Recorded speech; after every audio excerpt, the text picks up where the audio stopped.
consultation model provides structure to your consultation, so you know where you've been, where you are, and what you've got left to do. It also provides a means of achieving the basic objectives of a consultation, by which I mean, what does the patient think is going on? What problems is it causing them? What do you think's going on? Focus questions and examination are around confirming or refuting your differential diagnosis. An explanation of the problem in a way that makes sense to the patient. Coming up with some management options that are feasible and achievable for the patient and in line with the current evidence base. And then review and safety netting with regards to how do I know whether our plan has actually worked or has failed. If you have a consultation model that delivers this and is able to do so within a 10-minute time frame, it is CSA fit. The model in Pennine that we prefer is Flanagan's model. Created about 10 years ago, it was one of the first models to tie basic consultation objectives to a time frame within the context of the 10-minute consultation. Also, Flanagan discussed techniques and strategy for delivering this in a conversational way, coining phrases such as square searching, signposted aggregated lists, and other micro consultation skills to help deliver that conversational approach that we're seeking in the CSA. With regards to Flanagan's model, it starts, as many, with just the welcome. Something that's actually very important, as rapport is usually established within seconds. And so the basic approach here. Hi, I'm Dr. Smith. Come on in, sit yourself down. How can I help you today? Followed by silence and listening. Both in real life and in the CSA, patients and simulators have an opening statement. Usually this is seeded with cues. And Flanagan talks about taking a cue-led approach. In real life, tell me more usually works. In the CSA, you may be faced with rebuttal. Tell me more about what, doctor? So Flanagan talks about listening to the opening statement, identifying the cues, and then leading with those. So if you were to take an example, patient coming in, Doc, it's my back. It's really causing me problems, and I need it sorting out. Flanagan would say, there are 3 cues here. It's an issue probably around back pain. It's got some form of psychosocial impact, and the fact that it's causing him problems, and the fact that he needs it sorting out suggests that there is an issue around timing and actually fixing it in a timely manner.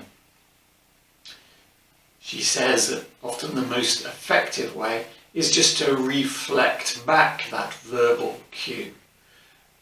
You mentioned your back. Leave it hanging, and then the patient will fill in the aspects of the issue around their back problem that are dominant to them. You could do it, for example, with problems. You've mentioned it's causing you problems. And again, letting the patient fill in that gap with the aspects of the problems that are most concerning to them. So by picking out a cue, reflecting it back, this very much facilitates the golden minute. As does nudging, the ums, the ahs, okay, yes, oh dear, sometimes showing that little bit of empathy, just to keep that initial disclosure going. Now, in the golden minute, they are very likely to give aspects. Sometimes it may be ideas, sometimes concerns, sometimes expectations, sometimes that's psychosocial impact. What's very important is that you listen for it and you use it. Also, what you must avoid is actually, in a very formulaic way, exploring something they've already given you. If they've already said, Doc, I'm really worried financially because I'm self-employed with and if my back's not right, I'm not earning. And then you, a minute later, go, and is there anything that you were concerned about? It sounds as though you haven't been listening to the patient. It's wooden, it's formulaic, and the CSA examiners hate it. Then, having facilitated that golden minute, yes, of course, you're going to have to fill in the missing elements. Now, Flanagan does talk about the fact that, yes, ideas, concerns and expectations need to be explored because often the consultation may not be the medical problem, it may be about an undue fear, a misunderstanding, an inappropriate expectation. Or in actual fact, the nub of the consultation is not about the medical problem, it's about the psychosocial problems it's causing. You need to do it in a conversational way. And if you're going for direct questioning, it's probably best to avoid the words ideas, concerns, expectations, as these are ones that you tend not to use in conversation with family or friends. Flanagan talks about using words such as thoughts, worries, hopes. So for example, with all that's been going on, had you any thoughts as to what was causing it?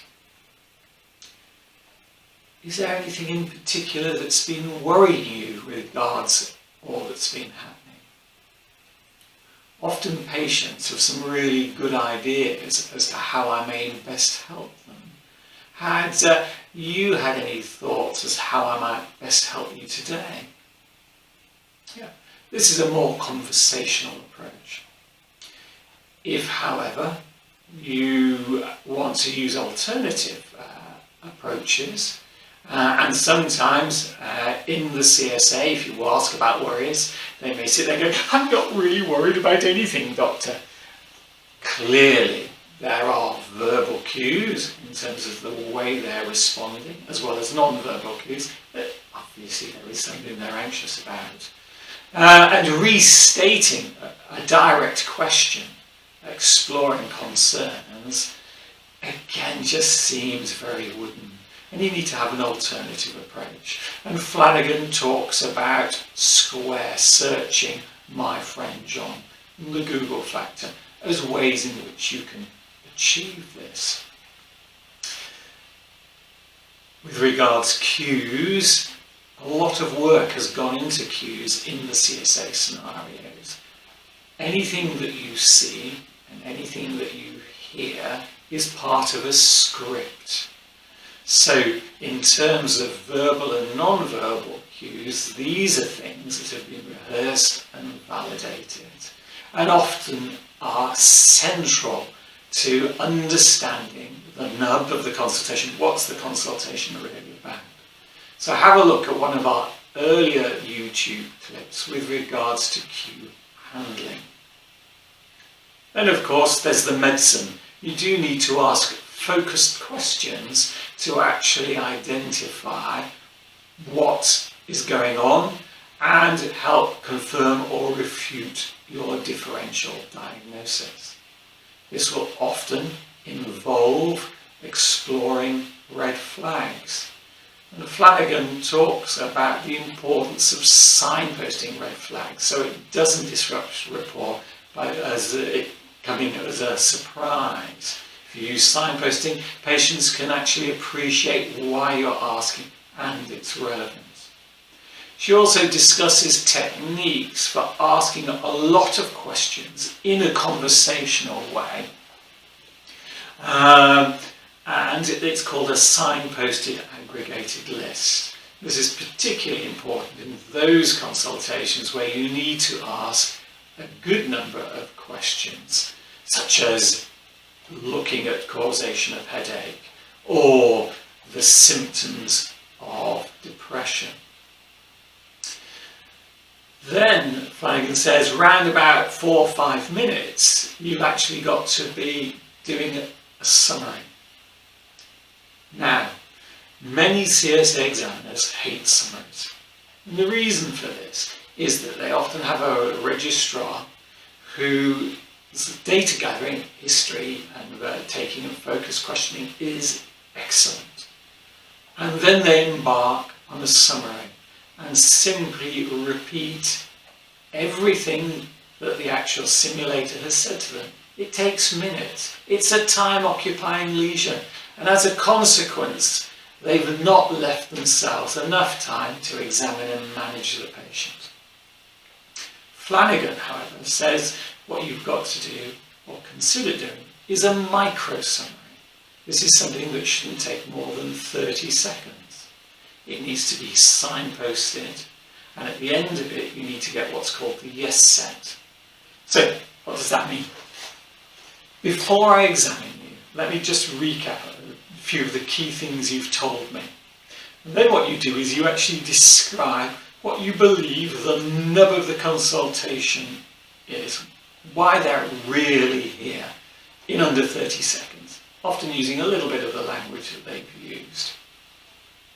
Then you look them in the eye and say, is there anything I've missed? Pause. Don't talk until they either give you the yes set. Oh, yes, doctor. Okay. And then you know, yes, I'm on track, I'm on time, I know exactly what the nub of this consultation is about. I'm in a position to actually really score in that clinical management section. Or, conversely, if you actually have got it wrong, it is very likely that the simulator will put you right. Well, doc, it's actually more about, and then they will tell you the nub of the consultation. So, a Flanagan micro summary, which is signposted, less than 30 seconds, and then asking and looking for the yes set, just gives you the confidence that you're managing the scenario in a way that it's going to score marks. Examination. She talks about the fact you need to examine patients in the CSA. Before COVID, in the 2020 diet, on average, our registrars were having to examine 3 out of the 13 cases. Flanagan talks about the fact that examination must be very timely. It can never be greater than 120 seconds, 2 minutes. And you've got to think, do I examine them in the chair? Do I need to get them onto the couch with the inherent delay of getting them on and off a couch? With regards to examination, you need to be thinking about not only what do I examine, but what don't I examine. You've actually got to focus on examination that will discriminate between your differential diagnoses. With regards to examination, it's important to take a symptom-based approach in terms of your revision. That is to say, what would you examine, not examine, for headache, palpitations, abdominal pain, rather than taking a system-based approach about practicing neurological or abdominal examination. Then comes your explanation. And Flanagan talks about the fact that an explanation must make sense of their symptoms and the problems it's causing them. Must intuitively make sense of the options that you're going to share, and must be comprehensible and relevant to the patient. And all of this must be done within 90 seconds, and preferably 60 seconds, because you have so little time left to manage the patient if it's overly long. So, in terms of when should you be moving on to explanation, This should be at no later than 7 minutes. So Flanagan says, if you're in the CSA and the clock goes up from 6:59 to 7.0 and you're not in your explanation, stop what you're doing and just move on to the explanation. Otherwise you'll be throwing clinical management marks away. Have a look at our YouTube clip on Flanagan's advice about explanations, and also have a look at some of the YouTube clips giving examples of explanation. She then went on to talk about the fact that you want to spin your first best option in a way that it achieves, hopefully, with that first best option, shared decision making. So do have a look at our YouTube clip on shared decision making and how you achieve it. Having spun an option, talked about its pros and cons. Choosing the first best option, that is to say an option that is in line with current best practice or evidence base, but something that's feasible and achievable to the patient, and one that they can actually see as relevant to them and their situation. It's important to do your review or safety netting. Okay, how do you ensure that if it doesn't work out, that you are made aware of the fact it doesn't work out? And often you will do this before adding to the management plan other things that the patient could do. Because if you've led with your first best option, okay, which they appreciate in terms of its relevance to them, it's feasible and achievable for them, it's in line with good evidence, and they agree to it, you've achieved shared decision making, try and get that review and safety netting in at that point. Because if you leave it to the very end of your consultation, if the buzzer goes, you've lost that opportunity. And if review and safety netting were an essential part of that clinical management, as it often is, then you will have lost a mark.